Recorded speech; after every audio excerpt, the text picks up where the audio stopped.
All right. Hello, everyone, and welcome to my update for January 2025, beginning a new year, but unfortunately continuing an old reality politically. My name is Jeff Halper. I'm the head of the Israeli Committee Against House Demolitions, and this is my monthly update. Uh, Less of an update, maybe, and more of a kind of an analysis or thoughts trying to help us all understand where we are and where we're going in terms of Israel, Palestine, and even the wider Middle East and even globally. Uh, I guess the update or the new thing for this month uh, would be that, obviously Trump is coming into power in 2 weeks, less than 2 weeks. And so we're moving into a new phase of the so-called conflict. It isn't a conflict, it's the subjugation of the Palestinians by a colonial regime, but we call it a conflict is kind of a shorthand. And this new phase, I think, we've talked about in terms of the normalization process. But what's happening today on the ground, and this is sort of the update or Stephen, let's start this again. It's not quite. Hello, everyone. This is Jeff Halper, the head of the Israeli Committee Against House Demolitions, here for my monthly update, January 2025, beginning a new year. And I wish I could say we're beginning a new political cycle or a new opening to a new political reality, but unfortunately, that's not the case. What we are doing now with Trump coming into power, within the next 2 weeks, is we're entering into a new phase and a very perilous phase.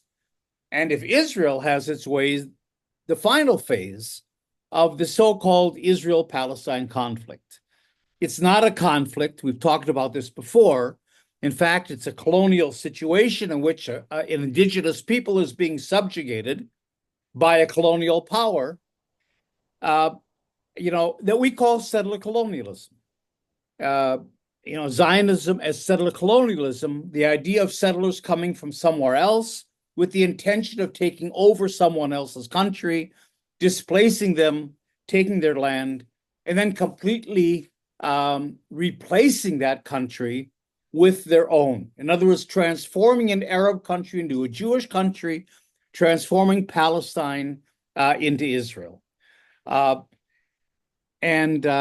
in this process of settler colonialism and subjugation, it has an end. In other words, it's a process. Zionism is going on for 130 years. And we've had peace processes, and we've had commissions, and we've had all kinds of political developments and so on. So people also often get the idea that, well, this will go on and on and on. And someday, you even hear Palestinians say this, someday in 5 years, 10 years, 20 years, it'll all resolve itself. You even hear people say, you know what, the Crusades lasted 100 years and they left, which mystifies things because Crusaders just didn't leave. They were defeated by Salah ad-Din. There was an agent here. People say, well, apartheid lasted and it ended, as if this idea that Martin Luther King had of the arc of history tends towards injustice or bends towards justice. What Jesse Jackson added to that was, yeah, but somebody has to bend it. Apartheid didn't just end, you had the ANC that ended it. So, but there is this idea that somehow it's going to go on and on and on, this Israel-Palestine conflict, and at some point down the way, who knows why, it'll all work out. Besides being anti-political, it's missing the point of settler colonialism. Settler colonialism does end. It has an end. It doesn't have to go on forever. and its end is normalization. When it normalizes the displacement, when it in fact gets the international community to accept the fact that there is a new country here called Israel, that's replaced Palestine. When you have international recognition of Israel, uh, and Palestinians are locked into an apartheid kind of a Bantustan and disappear basically because eliminating the natives is a part of the settler colonial project, that's an end. And as we talked about last month, there isn't much political space after normalization. Normalization is a kind of a closure. And so this is the perilous part. We're entering what Israel and the United States of Trump, but also of Biden, hope will be the final phase. This is normalization, and we know that this is a top priority of the Trump administration. I mean, everything is in place, including Saudi Arabia coming in. And so this is really, I think, the greatest threat to the Palestinians since the Nakba, and this is something we have to sort of mobilize around. Now, how are we entering into this new phase? Well, I think Gaza is going to wind down in terms of an active military situation. Trump has insisted and has ordered Netanyahu to have a ceasefire, to have an end to the fighting in Gaza before he comes into office in 2 weeks. Trump is an isolationist, does not want to be burdened with this conflict in Gaza. So Gaza is likely, now there's talks about hostage negotiations. The Gaza is likely simply to become a humanitarian disaster. It's much more than that. It's genocide. And again, the danger is of normalization. We forget genocide. Once the fighting dies down, Gaza falls off the front pages, and it's normalized as a humanitarian crisis.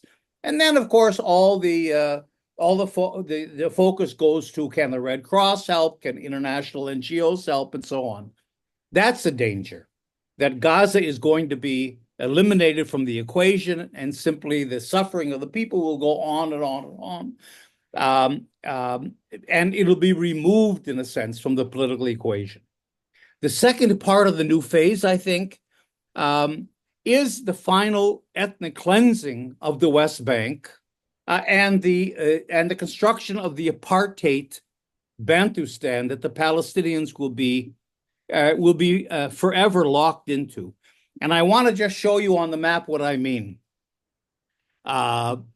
This is a map of the two-state solution on the left, the ideal two-state solution that somehow Biden and government leaders try to convince us somehow that, well, this is what we're headed for.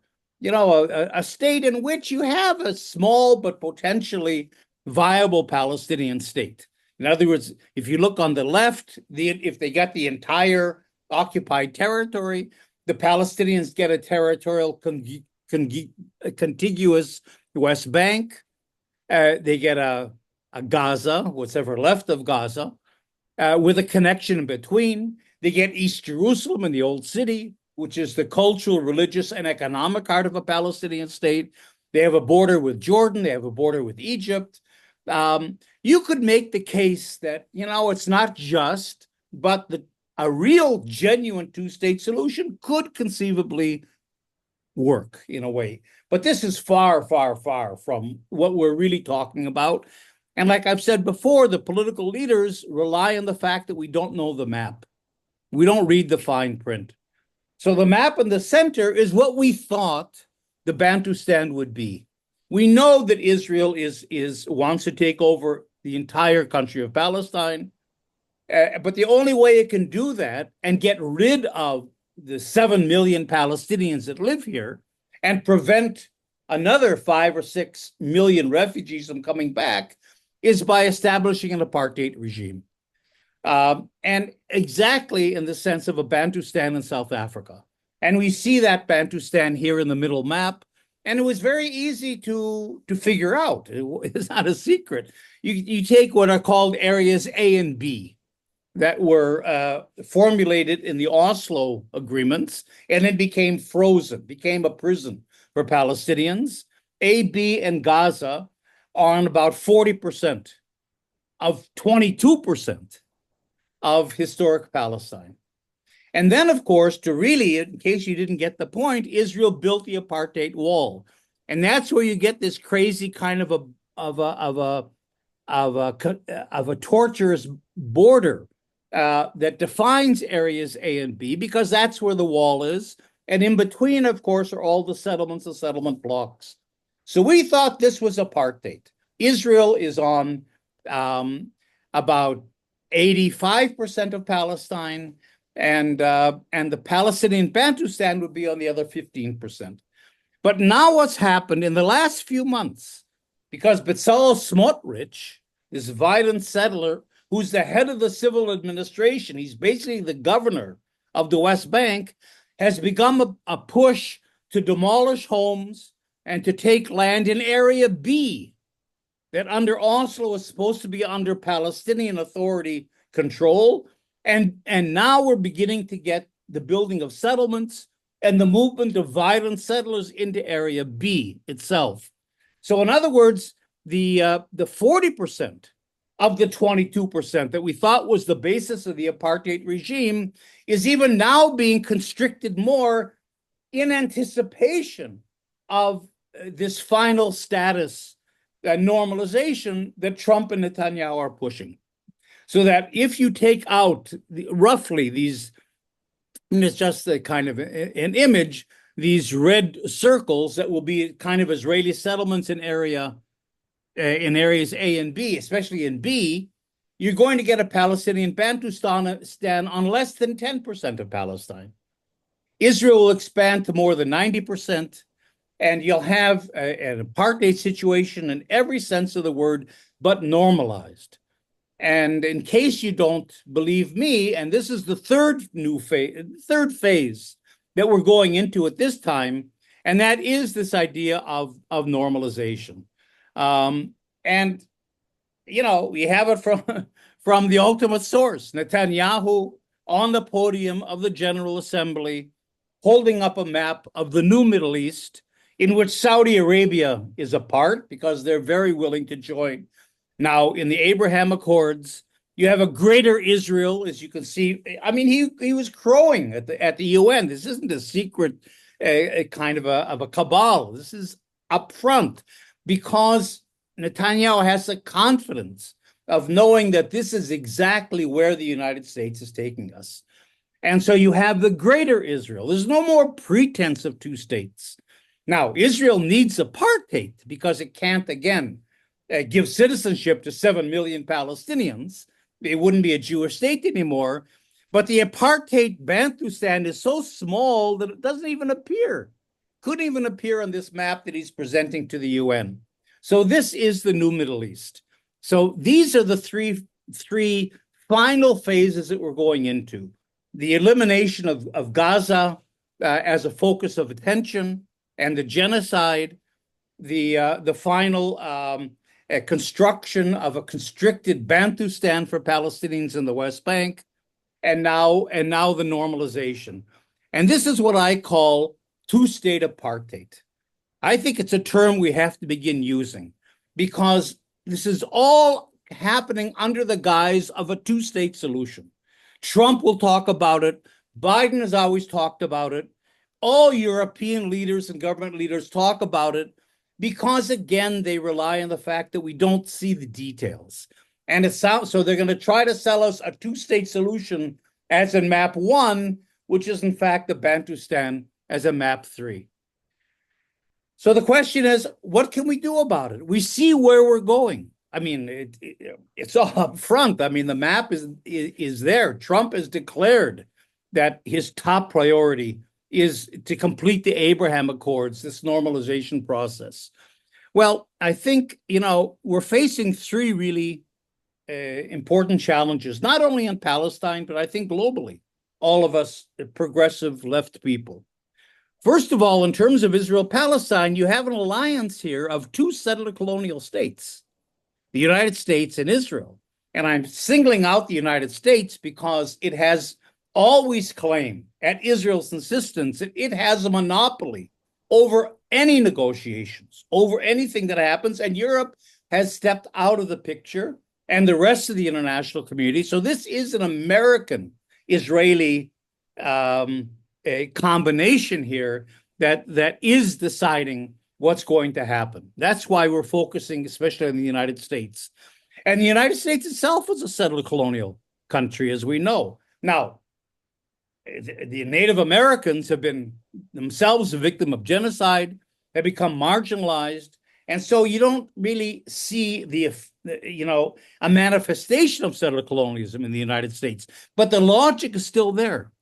And you could see it in the United States without getting into another lecture, The third president, I think, of the United States, James Monroe, already had the Monroe Doctrine that said all of the Western Hemisphere belongs to the United States. Europe, stay out.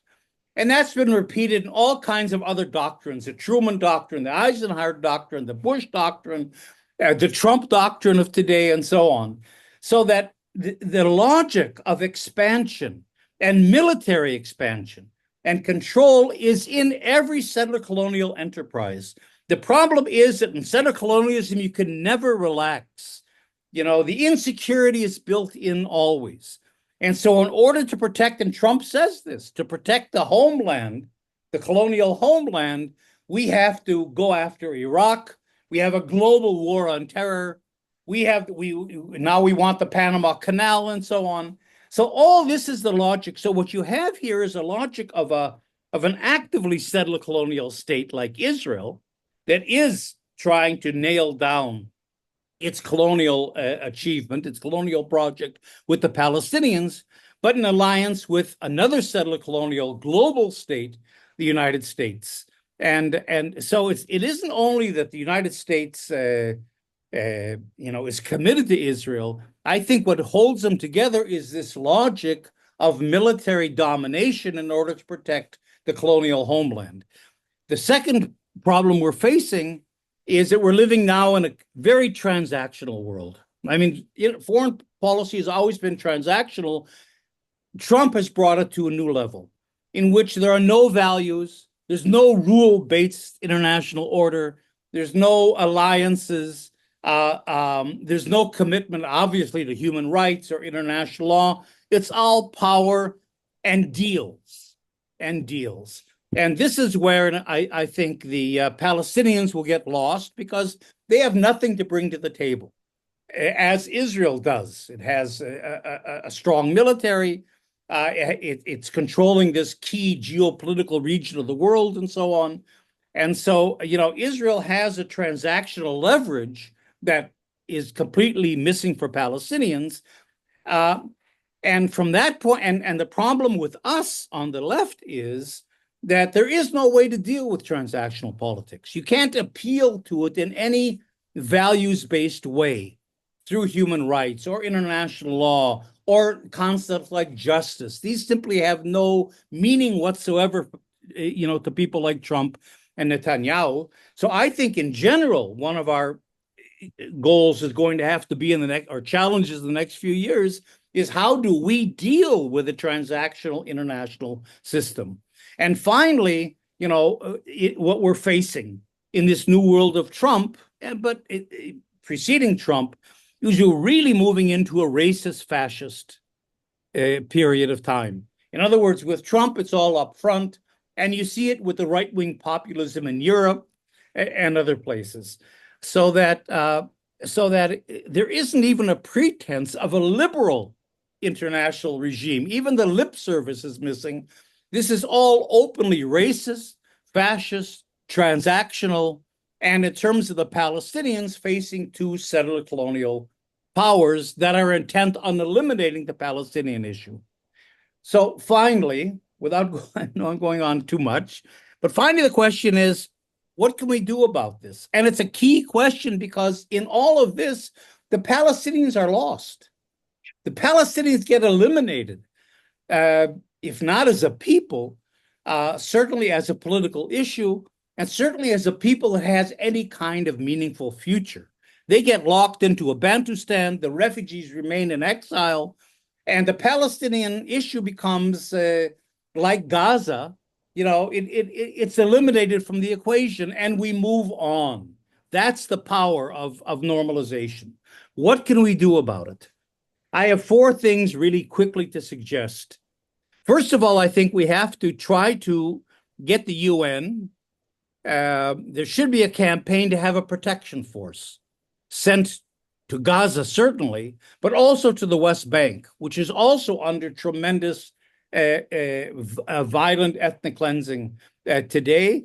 A protection force that at least protects the Palestinians, because they're simply vulnerable to all. I mean, they're going to be killed with impunity, especially if they try to resist. So there has to be a protection force. Second of all, I think we have to mount, and ICAHD is now, with some of our partners, is now trying to formulate this kind of a campaign. I know there's a lot of campaigns out there, but there's one most urgent meta campaign that I think we all have to join into, and that is a campaign against two-state apartheid. Everything we're talking about should be packaged into a campaign so that we begin to focus on what normalization means. We have to be the watchdogs. We have to be the ones that expose the fine print, that expose the apartheid, that expose the colonial agenda, and that try to at least freeze this normalization process in a way that gives Palestinians some breathing space in order to begin to formulate a political program of their own. Third, the Palestinians are going to have to replace the PA, because besides facing all these other issues, they're facing a collaborationist regime that will go along with normalization. And this is the Palestinian, and I know it's in the works. People are trying to do this within the Palestinian community. A new PLO, a new leadership has got to emerge. And finally, within the U.S., and this all boils down in many ways to the U.S., the progressive forces, all of you in the U.S., have to begin to articulate and build a value-based civil society movement. And what can we do? We're in a bad marriage. This has to be with government, and that has to be, therefore, with the Democratic Party somehow. I think for reasons that are, I maybe suffer from this, or I do this as well, being extra parliamentarian. In other words, we don't like these political parties. They don't represent us. They're also very transactional in many ways. And so we tend to stay out. We have our social movements. We have our protest campaigns. Whatever we do on the margins, but we're not engaged in electoral politics. I don't know if we should be. This is a whole other discussion. But certainly there's got to be some kind of channel opened with the Democratic Party. And here the danger is, after Kamala Harris's defeat, is that a lot of the Democratic leaders are saying, well, we have to become more moderate. We have to become almost Republican, because that's where the electorate is, which is not true in my mind. But the point is that unless somehow we can make the Democratic Party into a sort of a partner in what we're doing, we really have very little leverage. So this is, I think, a responsibility of the pro-Palestinian activists in the United States to try to work within your system to somehow strengthen the alternative to Trump's transactionalism. That's what I have to say for this update. There's a lot that's beginning to go on. In the next update, we'll already be well into this normalization process. And so I apologize for taking so long, but I think hopefully this is useful food for thought. Thank you all, and see you next month.